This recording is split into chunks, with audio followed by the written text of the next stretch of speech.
Assalamualaikum warahmatullahi wabarakatuh. Halo teman-teman semuanya, gimana kabarnya? Semoga kita semua selalu dalam keadaan sehat walafiat ya.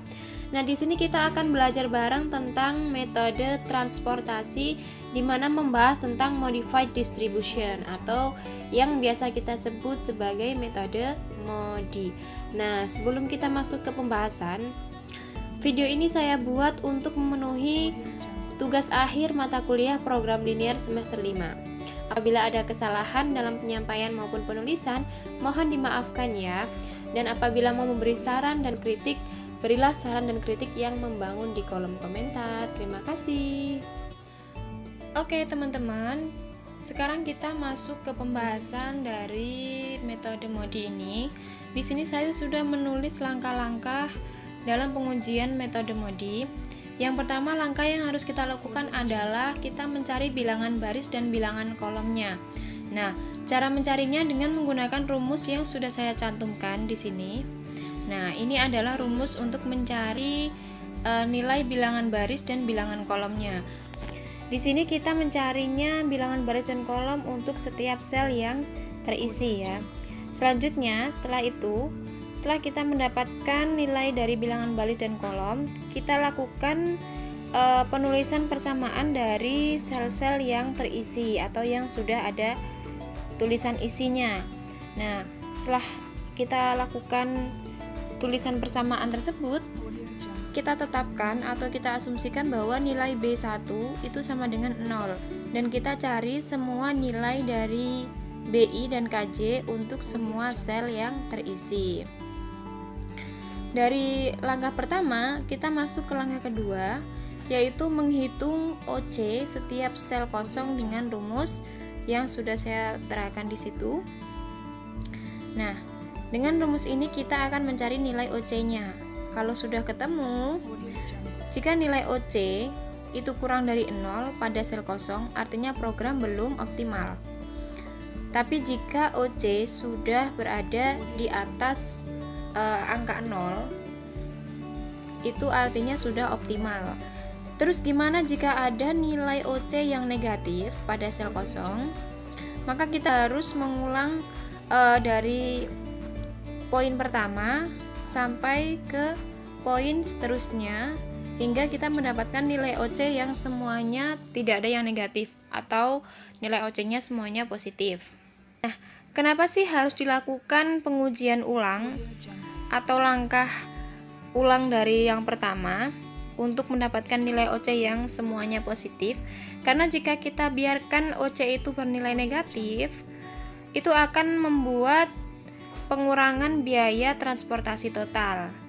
Jadi tidak optimal ya. Untuk mendapatkan hasil yang positif, kita kan harus mengubah nilai atau mengubah isi pada sel yang terdapat pada tabel ya. Nah, caranya gimana? Caranya yang pertama, membuat loop pada sel kosong yang terpilih. Kemudian menempatkan tanda plus dan min secara bergantian pada loop tersebut, dimulai dari tanda plus. Nah, yang kedua, kita melakukan pengisian sel kosong tersebut dengan nilai terkecil yang ada di loop dengan tanda min dengan memperhatikan jumlah kapasitas dan permintaan. Kalau cuma teori, pastinya kita masih bingung gimana. Selanjutnya kita akan membahas contoh soal atau pembahasan soal di sini biar kita makin paham gimana sih metode MODI itu. Oke teman-teman, di sini saya ambil pembahasan dari soal yang sudah saya kerjakan dengan menggunakan metode FAM dan ini hasilnya. Nah, di sini udah ada beberapa sel yang sudah ada isinya seperti 15, 10, 77, 72, dan 41. Langkah pertama yang harus kita lakukan dalam pengujian metode MODI ini, kita kan harus mencari nilai dari bilangan baris dan kolom. Caranya gimana? Caranya kita lihat dari sel isi atau lebih mudahnya kita buat tabel seperti ini. Di sini kan pada tabel yang tertera sudah ada isinya itu terdapat pada baris pertama atau baris 1 kolom ke-1. Ada juga baris kedua kolom ke-1 hingga baris ke-1 kolom ke-3 ya. Nah, di sini setelah kita ketahui dari sel isi, kita lakukan penulisan persamaannya seperti ini, atau pakai rumus yang sudah saya cantumkan tadi. Kita buat di sini C11 itu kan dari baris 1 kolom 1, kita tulis semuanya hingga masuk ke rumusnya atau pencarian angka-angkanya. Karena tadi sudah ada ketentuan atau kita tentukan bahwasanya B1 itu nilainya 0, maka kita tulis di sini nilai C11 itu kan 8. Maka 8 sama dengan B1-nya ketemu 0 atau kita asumsikan nilainya 0 ditambah K1. Nah, berarti nilai K1 sama dengan 8. Begitupun seterusnya hingga ke persamaan yang terakhir. Nah, dari sini kan sudah diketahui nilai dari bilangan baris dan kolomnya. Setelah itu, untuk mengetahui apakah sebuah solusi ini sudah optimum atau belum, kita harus memeriksa atau kita harus lakukan pencarian nilai OC-nya. Kalau nilai OC-nya negatif, berarti kita harus ulangi lagi. Tapi kalau nilai OC-nya udah positif atau nggak ada nilai yang negatif, itu sudah termasuk dalam optimal ya. Nah, cara mencari OC-nya dengan menggunakan rumus ini. Teman-teman, di sini saya sudah tuliskan atau saya buat tabel, di mana tabel yang awal tadi sudah saya tambahkan satu baris dan satu kolom, di mana berisi tentang baris dan kolom yang sudah kita cari tadi. Nah, di sebelah sini ada nilai baris yang sudah kita ketahui tadi, dan di sebelah sini ada nilai kolom yang sudah kita ketahui atau kita cari tadi. Selanjutnya kita cari nilai OC-nya dengan melihat sel kosong yang ada pada tabel. Di sini yang kosong terdapat pada baris 1 kolom 2, baris 2 kolom 3, baris 3 kolom 2, dan baris 3 kolom 3. Sama kita masukkan rumusnya yang tadi. Lalu kita masukkan nilai-nilai yang sudah diketahui di sini. Misalkan yang pertama ini C12 dikurangi B1 plus K2. Nah, di sini C12-nya kan 4. Terus nilai B1-nya kan 0, kita masukkan. Terus nilai K2-nya min 1, kita masukkan, hasilnya OC-nya 5. Begitupun seterusnya sampai ke persamaan yang keempat. Nah, di sini sudah kita temukan hasil dari OC. Ternyata di sini ada nilai OC yang negatif, yaitu min 7. Nah, dari ketentuan yang tadi, jika ada nilai OC yang negatif, maka kita harus melakukan perbaikan program. Karena kalau tidak apa? Kalau tidak nanti akan ada pengurangan biaya transportasinya, sehingga tidak optimal ya.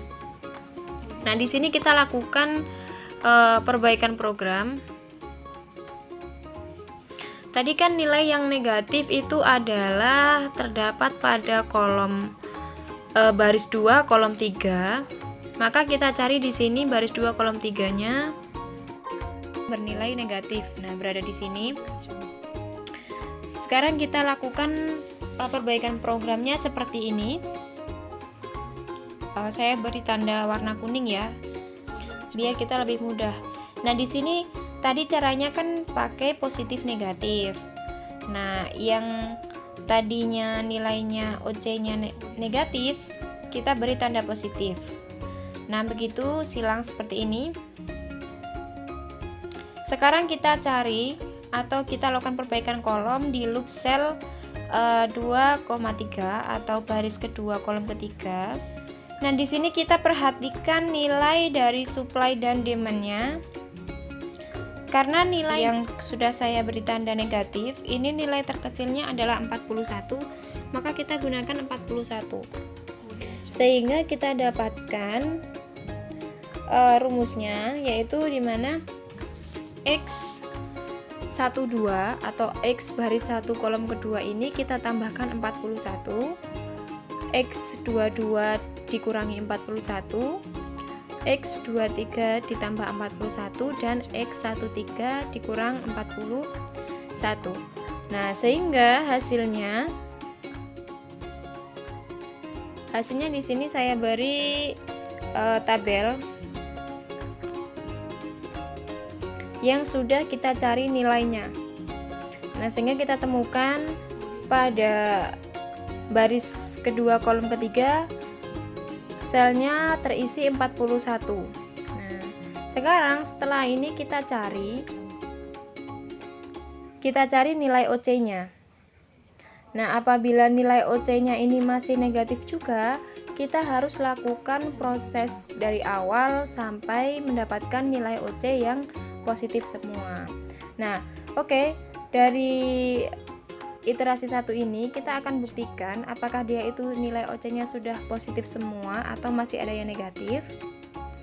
Di sini kita mencari nilai OC dari sel yang sudah kita cari tadi. Nah, ini kan nilai OC-nya yang harus kita carikan pada sel kosong ya. Di sini ada 3 sel yang kosong, maka kita cari sel kosong yang pertama itu baris 1 kolom ketiga, baris 3 kolom kedua, dan baris 3 kolom ketiga. Kita cari atau kita hitung menggunakan rumus seperti tadi, sehingga mendapatkan nilai OC yang positif semua. Berarti apa? Berarti di sini nilai OC-nya sudah menunjukkan optimum ya. Jadi sudah tidak perlu dilakukan perbaikan program lagi. Nah, selanjutnya kalau nilai OC-nya ini sudah positif semua, kita lakukan pencarian nilai Z dan X-nya. Nah, untuk mencari nilai Z, kita masukkan isi sel-sel yang sudah memiliki isi seperti 15 dikali 8 ditambah 10 dikali 24 dan seterusnya hingga 41 dikali 16. Nah, sehingga ketemu nilai Z-nya adalah 2877. Selanjutnya, setelah kita ketahui nilai Z-nya, kita cari X-nya. Nah, di sini X ini kita tulis semua. Jadi mau selnya itu kosong atau selnya itu ada isinya, kita tulis semua. Sehingga di sini penulisannya yaitu X11. X11 ini kan tadi yaitu X pada baris 1 kolom 1 itu sama dengan 15, X12 41, X13 sama dengan 0 hingga X yang 33 ya. Jadi kita tulis semuanya. Nah, dari sini sudah kita ketahui nilai dari Z dan X-nya. Oke teman-teman, setelah kita belajar bareng tentang bagaimana cara melakukan pengujian terhadap masalah transportasi pada metode MODI, mulai dari langkah 1 sampai langkah terakhir, mungkin pada kasus-kasus yang akan datang atau kasus-kasus lain, kalian akan menemukan beberapa kasus khusus pada masalah transportasi yang mungkin akan ditemukan seperti persediaan dan permintaan yang tak seimbang. Nah, pada kasus yang kita kerjakan sebelumnya atau yang kita kerjakan tadi itu persediaan dan permintaan itu seimbang. Nah, di sini saya akan memberikan contoh beberapa kasus yang persediaan dan permintaannya itu tidak seimbang dan bagaimana cara mengerjakannya. Nah, teman-teman, di sini saya kasih contoh untuk kapasitas lebih kecil dari jumlah permintaan. Nah, yang pertama kita lihat pada tabel. Di sini terlihat bahwasanya jumlah pada kapasitas itu adalah 480, sedangkan jumlah pada permintaan itu adalah 510. Sehingga untuk jumlah kapasitas itu lebih kecil daripada jumlah permintaan. Nah, teman-teman, karena di sini kan yang kurang adalah bagian kapasitasnya, maka kita butuh variabel buatan atau biasa kita sebut sebagai dummy variabel untuk menyeimbangkan antara kapasitas dengan permintaan. Nah, karena di sini yang kurang itu adalah kapasitas, maka yang kita tambahkan variabelnya adalah barisnya agar nanti kapasitas dan permintaan itu seimbang. Nah, karena di sini kapasitasnya adalah 480, untuk mencapai 510 kita membutuhkan 30 sehingga nilai kapasitas sama dengan nilai permintaan. Nah, selanjutnya untuk mengerjakan pada metode MODI ini caranya sama seperti cara sebelumnya ada langkah-langkah 1 sampai 4 kita lakukan. Namun sebelumnya untuk menentukan nilai yang ada pada sel atau isi sel itu kita bisa menggunakan cara-cara seperti cara metode FAM, terus NWC, Leskos kayak gitu untuk mendapatkan nilai atau isi dari sel-sel tertentu yang ada pada tabel. Nah, setelah kita mendapatkan isi dari beberapa sel tertentu yang ada pada tabel dengan menggunakan ketiga cara tersebut, maka kita bisa melanjutkan pengujian menggunakan metode MODI seperti pada langkah-langkah yang kita pelajari tadi. Oke teman-teman, di sini saya ingin membahas sedikit tentang cara mudah mengetahui sel mana yang akan kita isi dengan angka 30 pada baris ke D.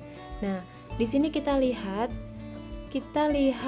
setiap sel yang lurus antara kolom dengan baris, di mana kita jumlahkan sel-sel yang memiliki isi dan kita samakan dengan hasil pada kapasitas dan juga permintaan. Nah, contoh di sini kita lihat pada baris A itu 30 kita tambahkan dengan 150, hasilnya adalah 180, berarti terbukti benar ya. Selanjutnya yang kedua baris B itu 120 sama dengan kapasitasnya 120, benar juga. Terus yang ke C 90 kita tambahkan dengan 90, hasilnya 180, benar. Sekarang kita arahkan ke bawah, kita ambil kolom-kolomnya untuk melihat permintaan. Yang pertama pada kolom P itu kita tambahkan 30 ditambah 90 hasilnya 120, padahal permintaannya adalah 150, berarti masih kurang 30. Nah, berarti pada baris D ini sel yang akan kita isi adalah sel yang terdapat pada baris keempat kolom ke-1. Nah, untuk bagian ini yang saya beri garis-garis merah ini memang sengaja disetting bahwasanya itu selalu dibuat 0 ya ketentuannya. Nah, setelah kita mendapatkan tabel utuh seperti ini, kita bisa menggunakan metode MODI untuk menyelesaikan atau melakukan pengujian dari langkah awal. Teman-teman, di sini saya kasih sedikit catatan penting untuk mempermudah kita mengingat, di mana ketika jumlah pada kapasitas itu lebih kecil dari permintaan, maka yang kita tambahkan atau kita beri dam variabel adalah baris. Kalau sebaliknya, yang kita tambahkan adalah kolomnya. Nah, caranya pun sama persis, hanya beda pada penambahan variabelnya aja, yaitu baris dan kolom. Baik teman-teman, untuk kapasitas dan permintaan yang tak seimbang itu adalah salah satu contoh pada kasus khusus masalah transportasi. Nah, adapun kasus-kasus khusus yang lain yang belum kita bahas pada video ini, seperti pada kasus khusus yaitu PO tidak tunggal, seperti OC sama dengan 0, dan kasus-kasus khusus lainnya. Nah, terima kasih teman-teman sudah menonton video ini hingga selesai, dan semoga video ini bisa bermanfaat untuk kita semua. Wassalamualaikum warahmatullahi wabarakatuh.